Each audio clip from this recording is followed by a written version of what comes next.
Welcome back to Hear Our Voices. So, last week you heard part one of the story, and this week you will hear part two. Sit back, relax, get some popcorn, get a little soda, or pop, depending where you live in America, right? Or in the world, and enjoy yourself. See you in the following clip. Thanks for watching. That's definitely true. That's definitely true. To me, it doesn't make any sense. I think what it is, they need to put up I guess you could say poverty level, but they do it. The thing about it, this is the problem. They do the poverty level based on all of America.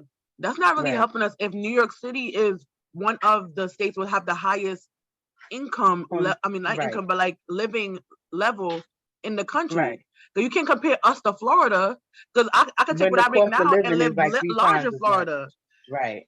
So our cost of living is definitely and see, that's the thing, because I think that's a whole nother podcast in itself, because these vouchers are ridiculous. For two people, you're telling me a mother and a child, you're giving them a 1323, right? Ma'am, sir, can you get a studio for 1323? Some rooms, they're renting it for $1,000 a month. Right. So where is this? Where it's not making sense for me. You know what I'm saying? So city I think a lot of those things are ridiculous. They are going up, but I mean, a couple $100. Here's the thing. Let me give you guys a little insight, right? When you go to shelter, you have to open a PA case, right? And you sign what they call a VDP. The VDP is voluntary direct payment. You sign that before you probably even sign that you got to the facility. You know why? Because they're not getting paid for your night, for your bed, unless you sign a VDP. Now, when you have a PA case and it's open, and even for a family of two, they pay about $3,000 a month for you to stay in that shelter unit. And your unit could be the size of a closet. It could be a studio size, depending on your family size. So you're telling me, right, that the same system I'm asking for help is paying the same system I'm in $3,000 a month to keep me in there, right? And then when I'm leaving, you're giving me a voucher for less than half. Exactly. To find an apartment, that's probably the same amount that you're charging a month that you want me. You know what I'm saying? So how am I supposed to find an apartment with a 1580 when it's 4 people in the family? I have boys and girls, so I have to have 2 separate bedrooms, and I can't get a 3-bedroom for 1580. And that can't even happen in Jersey. But guess what? You can't even take the city feps to Jersey because that's out of state. Exactly. You got to do Florida now, and now you stuck if the rent go up next year and you're not making enough to pay it. So now we back in the shelter in New York. And then if you make too much, they kick you out of FEPS. I mean, yeah. Right. So and that's the thing. And what they don't explain to people is that FEPS 1 is a grant program. So when the funding goes down, so does, you know what I'm saying? You hear vouchers. That's one. Number 2, when you exit shelter and you enter community, your budget is totally different, right? So when they rebudget your case now, when you were in shelter, yeah, you're gonna pay your portion is what, $217 a month. You like, I'm paying $217 a month for rent, thinking you got over. You can eat all the crab legs in the world. No, sis. No, sir. Okay. When you enter that community, you are no longer in shelter. And so now your budget is totally different. Mm-hmm. So you went from paying $217 a month to now paying $687. You like, whoa, what happened? Exactly. My voucher. No, you still got the voucher. It's just that now you're on your own, and they're not accounting for everything else. Because my thing is this: if the government is gonna pay $3,000 plus for me to stay in there, and I'm not working, I'm getting PA, cash, and food stamps, right? I don't have to pay light. I don't have to pay gas. Then I should be saving my money. And I should have money, right? But now that I'm out of the shelter, you expect me to be paying my rent, gas, light, not giving me food stamps now. You took the food stamps away, so now I got to pay for food. Exactly. That's why people end up right back where they are, because a lot of things that they need, money management is a big thing. Finances, especially in African American community, is a really big thing. A real reason why some people aren't getting apartments is because of their credit, even with the voucher. The voucher could be a city affects A or B, which is eviction and DV, they pay your full rent. Maybe you don't have no portion, but guess what? You're not going to get the apartment because your credit is what, 4 something, 5 something. These are the things that we need to be working on. Yes. How much does the shelter really push credit services or financial services, financial literacy when you come into shelter? I know places I've worked and currently do work, we do have those type of services, but those, not everywhere does that. Some of the smaller shelters don't have it because they don't have, maybe like great connections in the community, or with the city or whatever, that they would come, and do a workshop or provide material to the clients. That's so true. Like I always say that, like when I was in the shelter, I went to HRA. They said, "Oh, they pay $4,000 a month for rent." I'm like, I'm confused. How you pay $4,000 for? Mind you, one of the shelters I went in was tiny. To move around, thank God I moved from there. To move around, at the time my daughter had a jogger because she was about 2 years old, maybe 1.5. So I still had her in a stroller, as I should. And right. And they give you a crib. I have a twin size bed. I have a dresser, and just to get to the bathroom, I have to be pushing furniture around because the jogger's already big. If y'all don't know, the jogger is a big stroller. I didn't get the tiny one like they have now. It's a big stroller. Like I gotta be moving around furniture in there just to get to the bathroom. To close the door, I have to do like maneuvers just to close the door to that shelter thing. So I'm like, I'm confused. Y'all pay all this money for a shoebox, but my voucher is $2 to pay for an apartment that I need to make me and my daughter's life better. Right. It doesn't make you're not any even sense. paying for the whole thing. You're just gonna I'm paying a portion, you paying the rest. Exactly. It doesn't add up. Something is wrong. The math is not mathing. It's not. Before last year, we don't have money for these things. Kids can't get laptops, this and that. A pandemic hit. Almost every child got a laptop. Damn, a pandemic hit, and now the shelters got free internet. We got Wi-Fi in the shelter now. All of a sudden now people could get cable and all of this. Why? Exactly. Because of the pandemic? Y'all fooling up. Right. Y'all try to put the wool over our eyes, but something has to give and show us that y'all really have the money to resource these things. Y'all have money to do every single thing what is not helping nobody, but things to get people's lives better, because these kids are our future, to help them in school. Y'all drag your foot to put internet. That internet should have been in there. If you want people to look for jobs, a lot of people have phones, but they don't have like a lot of data sometimes, or they have laptops, but they don't have the internet connections.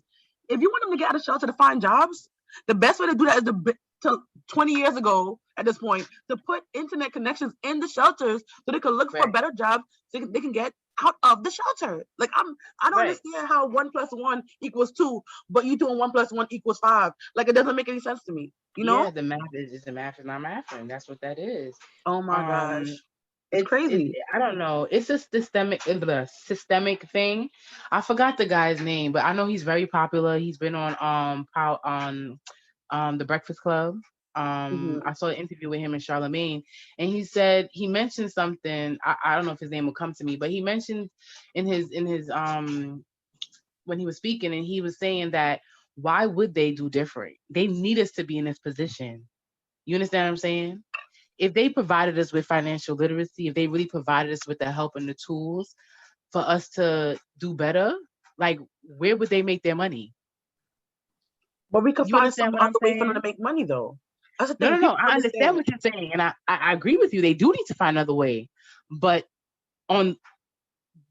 that's the thing. The profit is on our backs, and that's I say our as in the homeless population. You know what I'm saying? It's gonna be on their backs. You understand what I'm saying? So if they get these people help and everybody's thriving, their pockets won't thrive. So in order for their pockets to thrive, they only gonna give you a little bit, and then pull something back, and then give you a little bit more, and then pull it back. It's rather narcissistic if you really think about it. It is. But yeah. These things that also help with the cycle of depression, because you feel like you're doing like example. Some jobs before I didn't take, because when I added it out, how much I would get less from HRA. That's help. I paid for childcare. It didn't make any sense to come home with $20. What is $20? So it made sense to just stay on HRA. They help pay my rent. They pay fully for my daughter's childcare, and I don't work, or I work something probably 5 hours a week, and they say, "Oh my gosh, that's what you need to be in." I'm like, no, that's why the job I have now, I made sure it made sense to take this job, because I'm like, they're gonna stop paying rent as much, because after a while they take off cash, they usually take off rent and food stamps. It's like, when you add those things together, am I making more at my job? I'm like, okay, now I'm making more, so I can afford to say, oh, I don't need you anymore. Because once you make a penny over, they're like, oh yeah, I can't give you this no more. Snatch this, snatch that, snatch health insurance. I'm like, I'm confused. I'm not Bill Gates. Why do you think that I can survive without your help still? It doesn't make any sense. Right. And that's what I don't understand, because so I had the same problem. I mean, I'm fighting now to get my son's daycare voucher back that they cut off since Corona. Even though I went back to work, they cut off the voucher since Corona. And I still haven't had my fair hearing since September of 2020, but we ain't gonna talk about that. Wow. Right. So it is frustrating, because when I think about it, now let's just say on average, right, you're getting paid bi-weekly. You're bringing home about, let's say, $1,300 every 2 weeks, right? That sounds good, doesn't it? Sound like a decent check. It does sound like that. Right. But when daycare is $375 per week, right, or even $275 per week, for the 2 weeks, that's $525. You know, so now you're looking at $800 over 2 weeks, right? $775 to be exact, over 2 weeks. So you're telling me, what's that? Let's say 350, 25. So 375 now, roughly 390 maybe. A week that I have to survive on. Exactly. We haven't even factored in food. We haven't factored in transportation. What bills? Transportation, because if you're driving, you need gas money, which may be $50 in the least to fill up a tank every week. So that's $100 gone. You know what I'm saying? Exactly. And then these kids' food, the milk that they still drink, if you start working and they cut off your food stamp, they done cut off your WIC already too. Exactly. So you're not getting any type of milk. And if your child is one that drinks Lactaid, your pockets have multiple holes. You know? Okay. So this is the reality of it, and it seems like it's overlooked. And to me, it seems like it's just a basic understanding. Like, who can look at it and see the black and white? But like I said, it's a systemic thing, because it works. That's how it works for them. They want me to keep fighting with them back and forth, begging for a childcare voucher. Right. Or begging them and telling them I need more than $19 a month in food stamps. Because the $19 are only going to buy 2 half-gallon boxes of milk, and that's it. It just, to me, I feel like we have so much other things we could work on.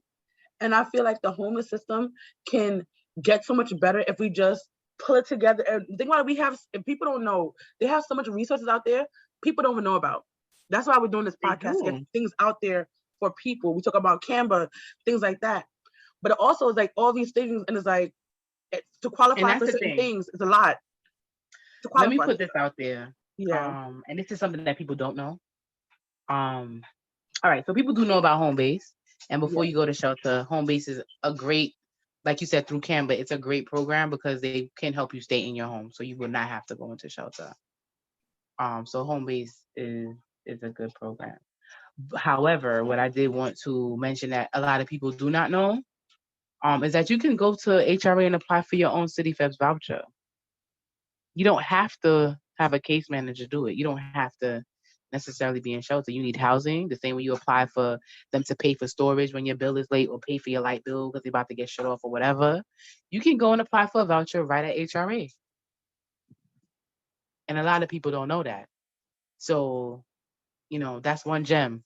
Like, you really can. And let HRA, they already have your budget. Once they have all your income and all that information, you provide it to them and tell them you're requesting a voucher, and they'll budget you right then and there. Well, not then and there. Of course, it'll take, the same amount of time, like 2 to 4 weeks. But, the hassle at least is a little bit less. That's if you're lucky, 2 to 4 weeks. Well, that's if you're lucky 2 to 4. You're absolutely right, especially with the pandemic. But But because it seems like those people working from home aren't really working. Exactly. Not that they were working in the offices anyway. Thank you. Because you used to have to stay there from 6 a.m. to when the doors was already closed, and you still in the HRA office, and then you gotta wait for your Metro card. Like, it's ridiculous. But anyway, right. Yeah. And they take a 5-hour lunch period. It seems like they always on lunch. Right. Somebody's always on lunch. Lunch. My case is never worked on. What are you doing? Taking taxpayers' money. And yeah, it's true. It really is true. And it used to be so frustrating because at one point, really like a long time ago, the people, especially like the Jewish people, used to be able to go in and go right back out. That's because they had a rep. We're the ones that populate the office most of the time, and I mean the African American community, at least in this area. Because I've honestly, seen it in multiple areas, though. I've seen that in Queens. No, outside of New York, see that happen. No, outside of New York, in other states, Caucasians actually do make up most of the people that have. Oh, you mean the welfare for HRA? Yeah. Right, in welfare. I mean right. the Jewish, like the Jewish family coming in and out. I've seen that done also in Queens. So you're done definitely everywhere. Right. It was done in the system in general because they had reps. They had people that used to advocate for them, and their applications went through whether they had 10 children or 5 children, even though they had homes in Connecticut and Pennsylvania and everywhere else, because their income and what they said they had was never questioned. You understand? But they stopped that. That's why 500 DeKalb, 30 Thornton, a lot of those buildings that are owned by the Jews, HRA got kicked out because they said, if you're not going to wash my hand, I'm not washing yours.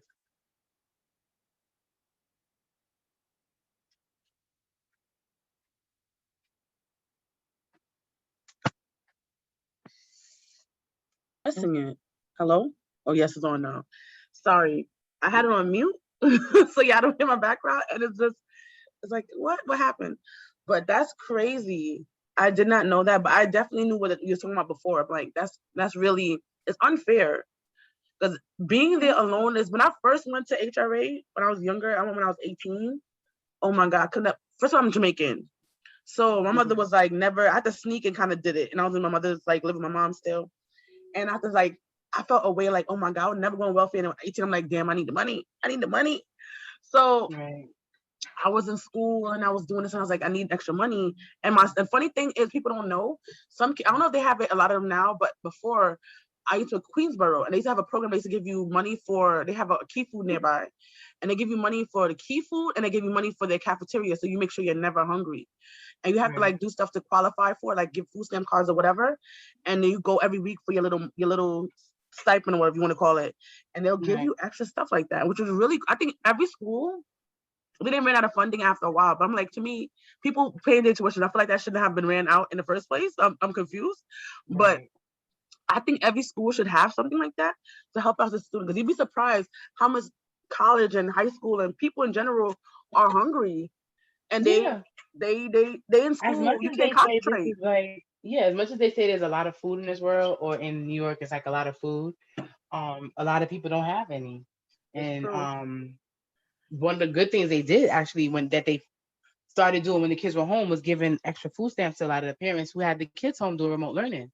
Because, the kids are home, they're not going to school for the free. So, we need help with this, because that's an extra bill to have them home and have to feed them all day. So that was these good. kids. I mean, HRA kind of did good with that, giving an extra couple $100 on the PEBT.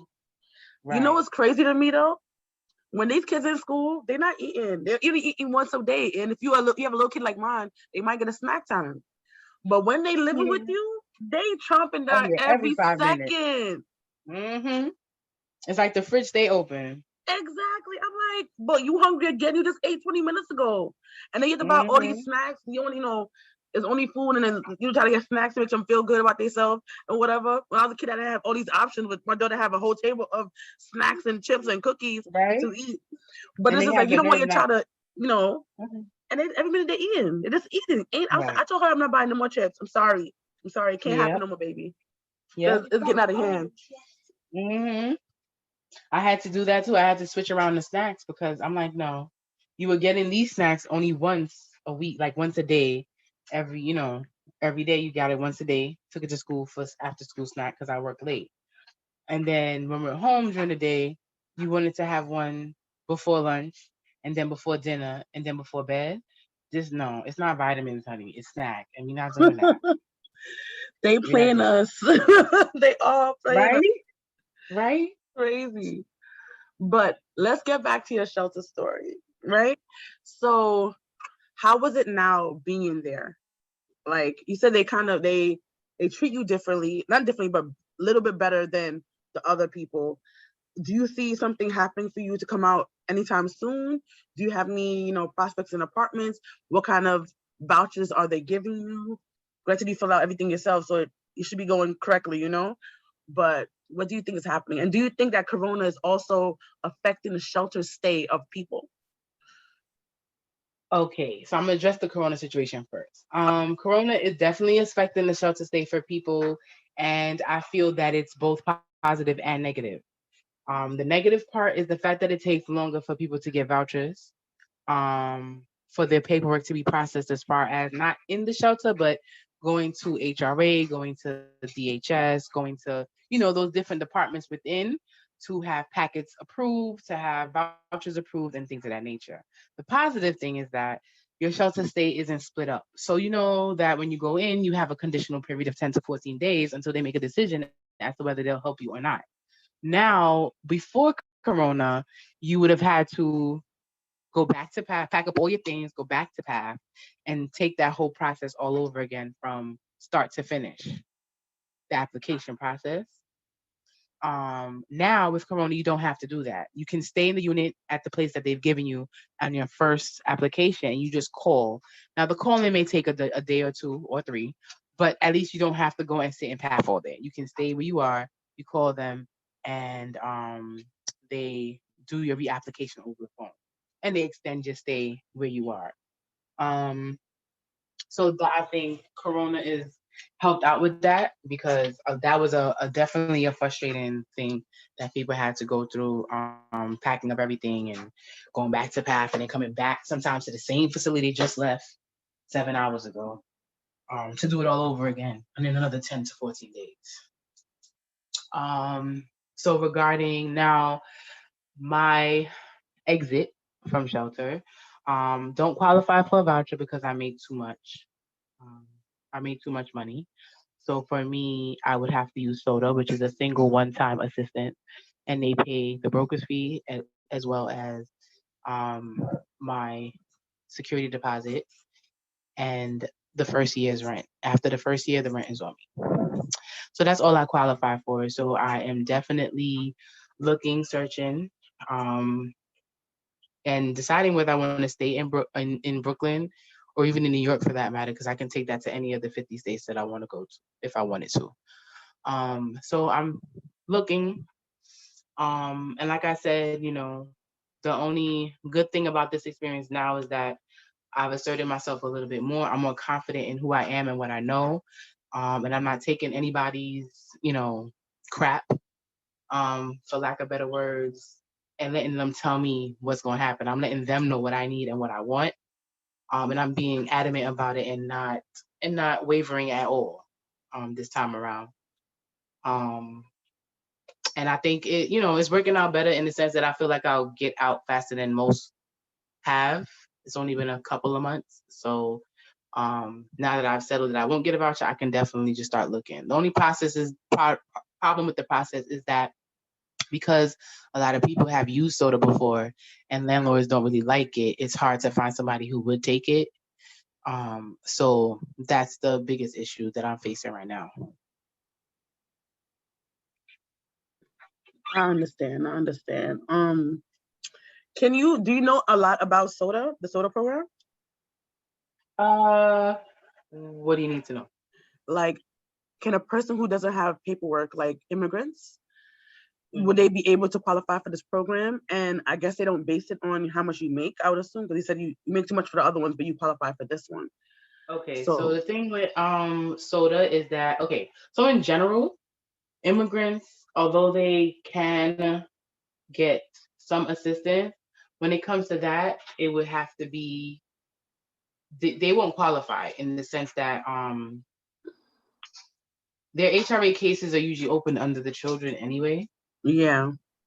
So unless there's a child who's working, let's say either summer youth that leads into a job who's over 18, although they're a child, they're the other adult on the case because they're over 18. If they're working, then that income could be used for the family to move. Most of the time when you're undocumented, it's harder, much harder, because you would really have to go into independent living. You would have, because you wouldn't qualify for any vouchers through HRA, you would really have to work and save money. And the most they would help you is with the enhanced one shot, where they pay, first of all, they'll pay for your travel wherever you're going to move to, right? And then for they'll pay only, I think it's the emergency, it's the enhanced one shot deal, so EOSD. They'll pay 4 months rent, broker's fee, security. So that's the most help they'll give when it comes to that. But a lot of the time, the suggestions for those who are undocumented, who have children that are citizens, their children can fill out NYCHA applications because they're citizen. And they can open up HRA accounts under their children's names, and the public assistance on the HRA application under the child's name is the income they would use on the NYCHA application. Right. Makes sense. So when do you think, do you have like an estimate date you think you will be able to come out of shelter, or are you just looking around to see because you said you was just looking around to see if you were even staying in the state. I didn't know other states had that program. I just know a lot of. It's not that they have it. It's that you can move to another state from New York with that assistance. Because the thing with this is that when you don't qualify for any of the vouchers, is because you make over the amount for that family size. They'll tell you that the income that you do have, you take that monthly amount and then you cut it in half, and that's before taxes. So let's say, I wish I did, but let's say I made $5,000 a month before taxes. Right? Who wouldn't want to make that? But my rent, the max of my rent that they would pay for that first year is $2,500. Okay. So whatever your income is for the month gross, you cut it in half, and that's the max that you'll be able to find an apartment rent amount for using SOTA. Okay. That sounds like a good program. I know I heard about it before, but I didn't know really that much about that particular. It is decent, but it's decent for people, like I said, who are financially literate and are disciplined to that level, who can say, all right, I may not have to pay $1,500 a month in rent this entire year, but I'm gonna put aside $1,000 every month. Like if I was paying rent, I'm gonna pay myself that rent into an account that I'm not going to touch, because at the end of that year, one, you will have a $12,000 cushion that can either do one of two things. You can either use that to pay the next year's rent, right? Or you can take that and apply for a loan and get your house. You understand what I'm saying? So that's so true. That's so true. And I always bring that up because a lot of landlords, like I said, are not taking SOTA because people have done, stupidness with it. They took advantage of the fact that, my rent's not being paid for a year. When the next year comes, they still aren't working. They haven't saved any money. And then the landlord is like, well, what's going on? You came in here working. They said you could afford it. What happened? And, then that's why the landlords get, a bad relationship with people from shelter, because they're like, no, I had a bad experience, and you may tell me, I may see that you look decent, it sounds good, but I'm not really trying to do that math right now. It may not add up for me. So if you have any last words to tell people who are in the shelter or who are going to shelter or, things like that. I mean, it sounds cliche, but listen, especially the women, we have our catty ways and stuff, but as another female, I'm telling you, queen, just fix that crown and do what you got to do.